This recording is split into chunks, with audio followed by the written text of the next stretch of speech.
Bon dia, bons dimarts. Sisplau, Albert, digue'ns quina hora és. És hora que els humoristes deixin de començar els seus monòlegs amb preguntes. Ben dit. De fet, haurien d'acabar els monòlegs amb preguntes. Amb una, concretament. Voleu que us torni els diners a l'entrada? Benvinguts a la segona hora de RAC1, programa 1504.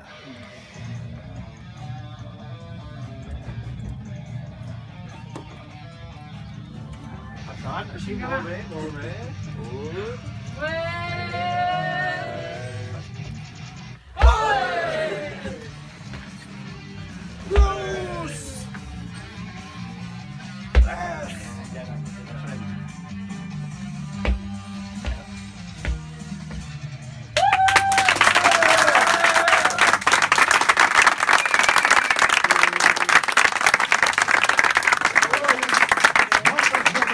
Avui, ja ho sabeu, és dimarts i tenim Cague a la segona hora, una investigació paranormal i molt adient a aquestes dates. Es tracta de la història del Sant Sudari, el llençol mític que suposadament va embolcallar Jesucrist un cop mort.